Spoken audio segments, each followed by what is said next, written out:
Salut tout le monde, j'espère que vous allez bien. Aujourd'hui, je fais mon premier Q&A ou questions-réponses en français selon les questions que vous m'avez posées la semaine passée après que je vous ai demandé de me demander toutes les questions que vous vouliez par rapport au végétalisme, à ma vie, à n'importe quoi, juste pour que vous ayez la possibilité d'apprendre à me connaître un petit peu plus. Je vais essayer de répondre du mieux que je peux à toutes les questions que vous m'avez demandées, mais si je vois que ça devient vraiment beaucoup trop long comme vidéo, mais ça se peut que je fasse une partie 2 aussi. Donc sans plus tarder, on va commencer avec la première question, qui est de Kimberly, qui me demande quel est ton parcours scolaire, qu'est-ce qui t'a poussé à devenir vegan et pourquoi avoir choisi la naturopathie comme carrière.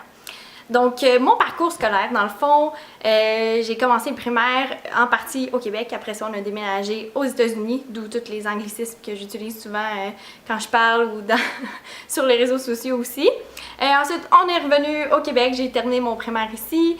Ensuite, mon secondaire, je l'ai fait à une école de filles privée, le Collège Sacré-Cœur à Sherbrooke.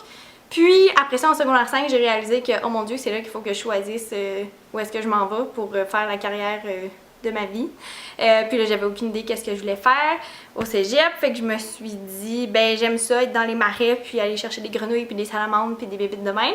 Fait que je me suis inscrite en bioécologie. J'ai fait ça pour une session au cégep. J'ai vraiment aimé ça, j'ai vraiment aimé la gang avec qui j'étais. Par contre, je sentais pas vraiment comme la flamme en dedans là, qui me disait que c'était ça que je voulais faire pour le reste de ma vie.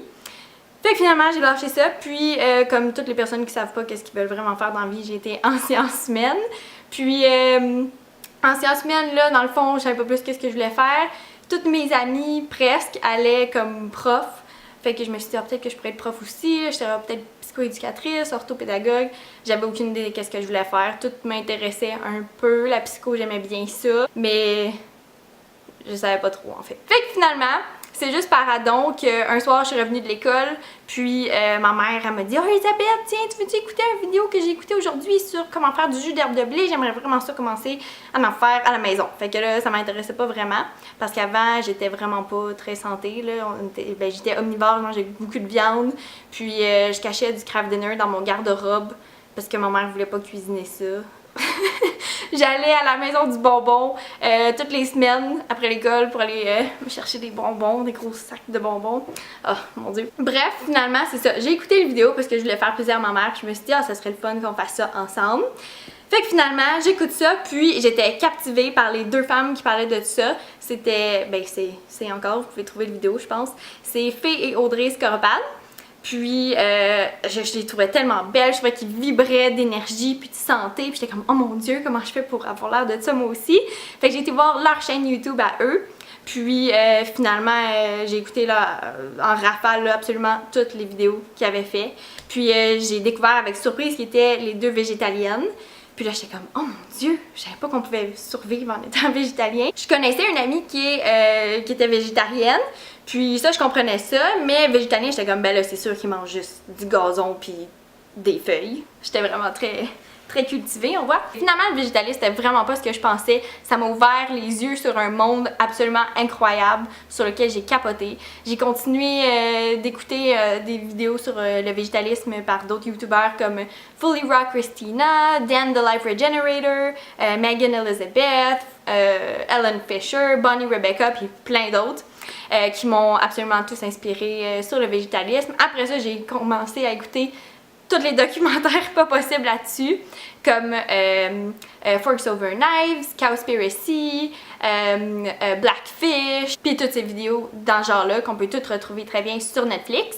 Je vais bientôt faire une vidéo là-dessus, je pense, sur mes documentaires préférés parce que c'est super inspirant. Là, après ça, j'ai commandé absolument tous les livres pas possibles sur le végétalisme, comme 80-10-10, le rapport Campbell, How Not to Die, tous ces livres-là. Que j'ai parlé un peu dans mon dernier vidéo sur mes livres favoris que je vais mettre en lien en haut. Bref, je me suis juste garochée là-dedans. J'étais tellement dans ma bulle, on dirait. J'en parlais à tout le monde, je montrais des vidéos sur le sujet à tout le monde, puis on dirait qu'il fallait que je le partage absolument à tout le monde parce que je trouvais ça fou dans la tête. Je me rappelle qu'un soir, j'étais au cégep avec des amis, on faisait un travail d'équipe, puis on mangeait de la pizza pepperoni fromage. Puis là, je leur ai dit, gang, c'est la dernière fois que je mange de la viande. Après ça, demain, je deviens vegan pour le reste de ma vie. Je fais ce changement-là. Puis là, ils ont tout ri, puis ils étaient comme, puis ils pensaient pas que c'était vrai. Mais finalement, j'ai plus jamais remangé de la viande depuis, puis j'ai jamais regardé en arrière depuis ce temps-là, puis c'est le plus beau changement que j'ai fait de ma vie. Et finalement, j'étais toujours en sciences humaines au cégep, je savais toujours pas quoi faire, puis là, j'avais cette passion-là en dedans de moi sur l'alimentation, le végétalisme, puis en même temps, ben, quand on est ouvert là-dessus, on est ouvert sur l'écologie, le minimalisme, l'environnement. Donc, là, j'étais comme, est-ce qu'il existe une job qui me permet de faire ça de ma vie? Ça serait tellement cool. Puis, j'ai découvert que Audrey Scoropade, de la première vidéo que j'ai écoutée d'elle, finalement, elle parlait dans ses vidéos qu'elle étudiait en naturopathie. Fait que finalement, j'avais aucune idée c'était quoi. J'ai googlé ça, puis j'ai découvert que, hey, wow, tu fais des consultations alimentaires à des gens, tu leur conseilles sur mode de vie plus naturel, plus sain, des remèdes homéopathiques avec des plantes, des huiles essentielles. J'étais comme, oh mon Dieu, c'est sûr qu'il faut que je fasse ça dans ma vie. Fait que finalement, j'ai regardé sur internet les écoles de naturopathie qui se donnaient. La plupart étaient à Montréal, puis celle qui était plus proche de moi était à Shefford. Ben, elle est encore là, elle est à Shefford, proche de Granby. Puis j'ai décidé d'aller aux portes ouvertes, puis finalement j'ai trippé ben raide. Je me suis dit, ok, c'est là que je vais. C'est une école à temps partiel, avec des cours de soir puis de fin de semaine, mais j'étais vraiment motivée, fait que je me suis dit, je m'inscris là. Puis 4 ans et demi plus tard, je suis toujours à cette école-là, puis il me reste environ entre 6 mois puis 1 an avant de terminer. Fait que j'ai vraiment hâte, puis je trippe toujours autant. C'est vraiment tout ce que j'espérais, puis je m'imagine pas faire un autre job dans ma vie. Fait que c'est pas mal ça pour mon parcours. Ok, deuxième question de Molly. Est-ce que ton copain est végétalien lui aussi? Quand tu as fait le changement, était-il ouvert à l'idée? Bref, comment ça s'est passé? C'est vraiment une bonne... Vous avez vraiment des bonnes questions, guys. En fait, j'étais végétalienne avant de rencontrer mon chum. Ça fait 5 ans et demi que je suis végétalienne, puis ça fait presque 4 ans qu'on est ensemble. Fait que j'étais déjà végétalienne à l'époque. Puis quand je l'ai rencontré, j'ai dit carrément je suis végétalienne, tout ça. Il était comme wow, ok, il connaissait même pas d'amis végétariens. Fait qu'il était vraiment... Il connaissait vraiment là, zéro pin barre, là, ça, pantoute. Il vient de Chibougamau, fait on dirait que c'est comme super isolé, là. Mais il était super ouvert à l'idée. Puis il était intéressé de comprendre c'est quoi que je mangeais finalement. Il était super carnivore à l'époque. Fait que j'ai dit, gars, moi je respecte totalement que tu manges de la viande, pas de problème, fais juste respecter qu'est-ce que moi je mange. Fait que finalement ça allait super bien comme ça, sauf que Martin cuisine pas très bien. Je pense qu'il est pas ici. Même s'il a suivi une partie de cours en cuisine, ça n'a pas donné grand chose. Bref, fait que finalement, quand on a déménagé ensemble puis qu'on a commencé à vivre plus ensemble, ben c'est moi qui faisais le 3/4 de la bouffe. Plus que le 3/4 de la bouffe. Il finissait par manger toujours qu'est-ce que je faisais, puis il a découvert que c'est bon, ça me remplit, oh mon dieu, j'ai donc une meilleure digestion, oh my god, j'ai plus de fatigue, oh mon dieu, genre, en tout cas, plein d'affaires. Il a vu que ça faisait des beaux changements dans sa vie aussi, puis qu'en plus c'était bon, puis que ça l'empêchait pas d'aller au gym, puis que ça le faisait pas devenir maigre et rachitique. Il a été super ouvert sur le côté de la santé, puis il a vu tous les bienfaits là-dessus. Puis un moment donné, je suis revenue de travailler, puis il était en train d'écouter un documentaire, je pense que c'était Earthlings, qui parlait plus de l'éthique animale. Il était complètement désastré sur les conditions animales, puis il m'a dit j'en reviens pas que j'ai fait ça pendant presque toute ma vie, je veux plus jamais acheter de viande. Fait que c'est vraiment, je pense que c'est là que vraiment comme compris dans son cœur qu'il voulait plus manger de viande. Là maintenant il est rendu complètement végétalien. C'est sûr que si mettons on va au restaurant puis qu'il commande un repas qui a un peu de fromage ou de la crème dedans, il va pas demander comment peux-tu enlever le fromage ou de la crème comme moi je le fais. Lui il va le garder, mais ça arrive vraiment à l'occasion qu'on va manger au resto de toute façon. Ensuite, prochaine question de Eric. Ton déjeuner, repas et collation favoris ces temps-ci, tes routines au lever et au coucher si tu en as. Y a-t-il des habitudes ou routines principales auxquelles tu attribues ta santé? Tous les matins, je bois toujours un smoothie, on dirait que je suis pas capable de prendre autre chose que ça. Mon déjeuner préféré ces temps-ci, c'est vraiment une banane avec environ comme une demi-tasse de bleuet, puis une demi-tasse de fraises avec du lait de soya. Puis ça, c'est full bon. Puis là, tu le blends, puis là, c'est full crémeux, là. Mes collations, je mange pas de temps entre les repas. Mais si je mange, c'est surtout, mettons, là, ce temps-ci, je suis partie des pommes vertes. Fait que je mange soit des pommes vertes avec des fois du beurre d'amande ou pommes vertes avec banane puis du beurre d'amande. Fait que ça, j'aime bien ça. C'est quoi je mange comme repas ce temps-ci? Je suis pas mal partie ces patates. Genre patates au four, patates en soupe, patates en potage, patates en... Ouais, les patates, c'est peut-être parce qu'il fait un petit peu plus froid, puis on dirait que l'automne s'en vient. Tes routines au lever et au coucher, si tu en as. Ma routine au lever, dans le fond, je me fais réveiller par mon Ladycom, qui calcule ma fertilité pour la journée. Donc ça me réveille, là je prends ma température basale, je me lève, là je vais chercher mon chien, puis là on se colle pendant 10-15 minutes parce qu'elle est vraiment colleuse puis elle a besoin de ses câlins du matin. Fait qu'après ça être collé, là après ça, je vais dans la salle de bain, je fais mon pipi. Puis après, j'aime ça prendre soin de ma bouche le matin. Fait que souvent je me brosse les dents, après ça je passe mon gratte-langue sur ma langue, je vais faire une vidéo complète sur ça, plus en détail. Puis après, je prends une cuillère d'huile de noix de coco que je mets dans ma bouche, puis là, je le passe dans ma bouche puis entre mes dents pendant 15-20 minutes, le temps que je prends ma douche, que je me prépare, puis que je prépare mon smoothie. Puis après ça, je le recrache, je rince ma bouche, puis là, je recommence ma journée. Là. Je prends mon smoothie, puis après ça, souvent, c'est soit une marche avec mon chien, ou je réponds à des questions, ou je commence à filmer une vidéo, puis ces affaires-là. Puis ma routine au coucher, souvent, j'essaie de fermer mon cellulaire comme 30 minutes avant d'aller me coucher, même si des fois, c'est difficile. Puis là, j'essaie de le laisser en haut parce que notre chambre est en bas. Puis là, après ça, je descends en bas, puis j'essaie de lire un bon livre juste pour comme me déconnecter de tous les réseaux sociaux puis de tout ce qui est super stimulant pour le cerveau. Puis ça m'aide vraiment beaucoup à m'endormir. J'ai pas vraiment de routine au coucher. C'est pas mal ça. Y a-t-il des habitudes ou routines principales auxquelles tu attribues ta santé? C'est sûr que ma santé s'est améliorée, puissance 10 depuis que je suis végétalienne. Donc juste le fait de manger un régime à base de plantes, je sens que je digère mieux, beaucoup plus de clarté mentale, clarté d'esprit, vraiment tout va super mieux à ce niveau-là. Boire beaucoup d'eau dans une journée, j'essaie de boire entre 1 à 2 litres d'eau par jour, puis ça je sens là, que ça fait une énorme différence dans ma vie. Plus de migraines, plus de maux de tête, moins de fatigue, plus de smog genre cérébral, fait que tout ça, ça s'en va. Puis dormir, essayer de dormir au moins 8 heures par nuit, ça je sens que j'ai beaucoup plus d'énergie aussi dans ma journée. Bouger, faire de l'exercice physique, sortir au moins une fois par jour pour oxygéner le cerveau, ça c'est super bien aussi. Fait que c'est pas mal ça à ça que j'attribue ma santé. Ensuite, Ruth qui me demande quel maquillage tu utilises. Alors, je me maquille pas beaucoup. En fait, j'ai fait une vidéo complète sur le sujet que je vais mettre ici, de tous les produits de beauté naturelle que j'utilise, de beauté écologique puis végétalien que j'utilise.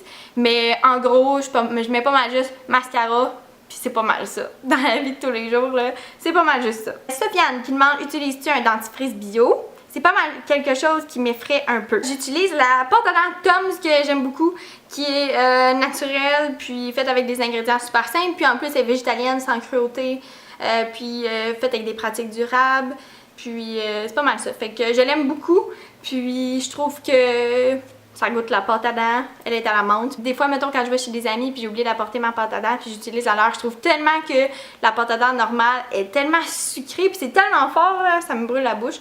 Fait que elle est vraiment plus douce puis je l'aime beaucoup. Puis sinon, c'est super facile de faire votre propre pâte à dents. Je vais mettre la vidéo que j'ai fait sur le sujet ici. Dans le fond, il m'en reste encore ici. C'est vraiment juste comme bicarbonate de soude avec des huiles essentielles puis de l'huile de noix de coco.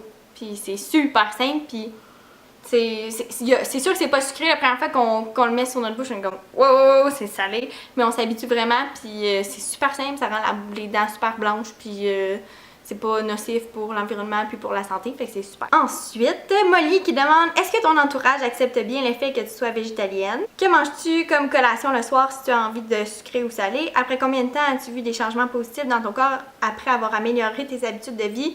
Et quels étaient ces changements que tu as remarqués? Bon. Vous êtes vraiment bon à me poser des questions. Ok, première question, est-ce que ton entourage accepte bien le fait que tu sois végétalienne?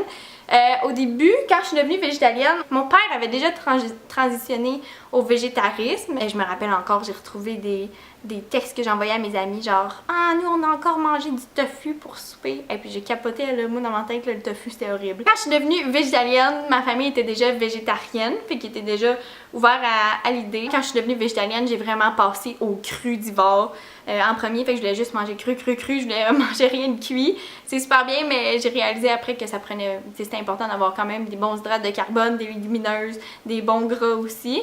Fait que maintenant je fais plus ça, j'ai fait ça pendant un été. Fait que souvent, eux, ils se cuisinaient un repas, puis moi, je me cuisinais mon propre repas aussi, puis ça allait super bien. Puis là, je les brainwashais de végétalisme, là, nanana, je leur montrais mes livres, les documentaires, puis tout. Ils étaient super ouverts, mais tu sais, ils ont fait ça tout doucement, puis là, maintenant, ils sont rendus, toute ma famille, mon père, ma mère, puis ma soeur, ils sont tous rendus végétaliens. Puis ils sont tous super contents, puis ils reviendraient tous pas en arrière, fait que je suis vraiment contente pour ça. Les collations le soir, si tu as envie de sucré ou salé. Avant, j'avais vraiment de la misère à pas prendre de collation le soir. Mais on dirait que c'est vraiment une habitude. Une fois que tu casses cette habitude-là, on dirait que après souper, t'as vraiment plus besoin de manger comme de collation. Fait que c'est vraiment plus comme l'envie d'avoir, je sais pas là, de manger là, qui reste. Mais si j'ai vraiment envie d'une collation, je vais soit me faire du popcorn maison dans un chaudron, fait que je mets des maïs à éclater dans le chaudron que je fais popper, puis je mets ça avec de la levure alimentaire, de l'huile pressée à froid, puis un peu d'herbe à mort, là. Ça goûte Jésus, c'est trop bon.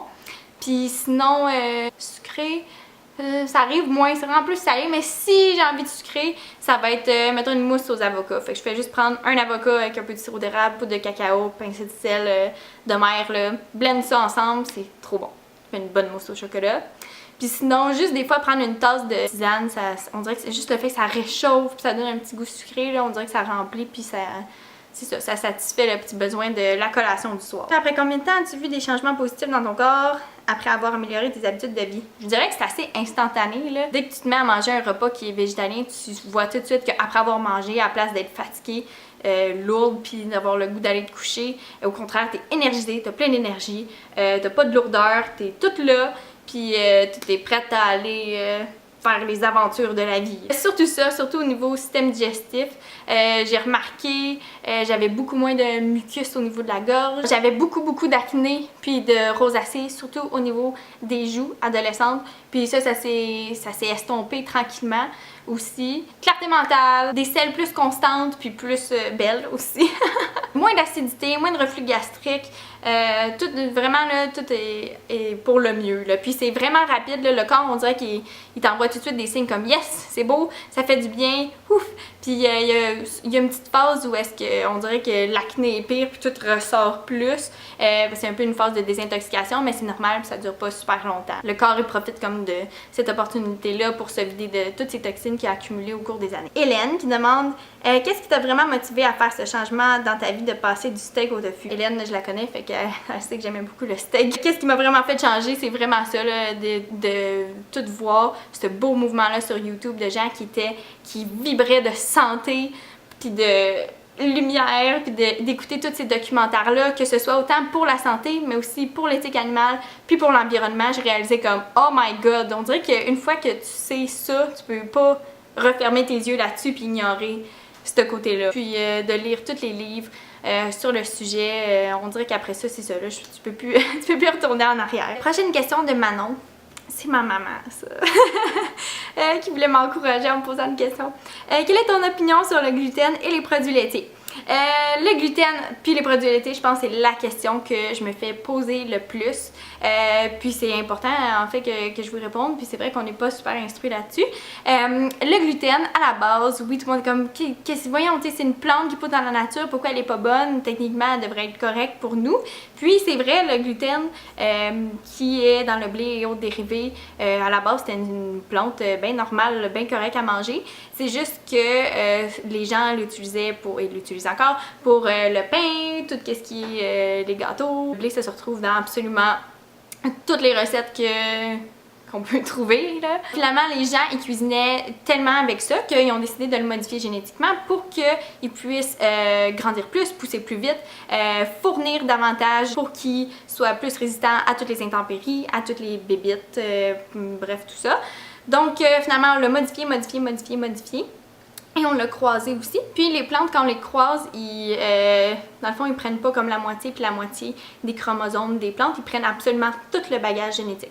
Donc finalement, le blé, si on le compare à l'ancien blé, mettons le premier blé qui a poussé, c'est plus du tout la même plante. C'est absolument dénaturé. Avant, je pense, le blé était à 18 chromosomes, puis maintenant il est rendu à 42 chromosomes, puis le corps humain est à 46 chromosomes, donc c'est tellement proche du code génétique humain que ça développe beaucoup de maladies auto-immunes dans le corps. Donc c'est pour ça que souvent les gens qui m'arrivent puis qui ont des maladies auto-immunes, c'est sûr là, que je leur dis de tout de suite couper le gluten. De toute façon, maintenant, il y a tellement de produits sans gluten, c'est super facile là, de faire le changement. Là. Il y a plein de pâtes sans gluten, il y a du pain sans gluten, on peut absolument trouver tout le sans gluten. Je vais peut-être faire une vidéo complète sur le sujet parce que là, c'est assez rapide, là, mais en gros, c'est ça ma pensée sur le gluten.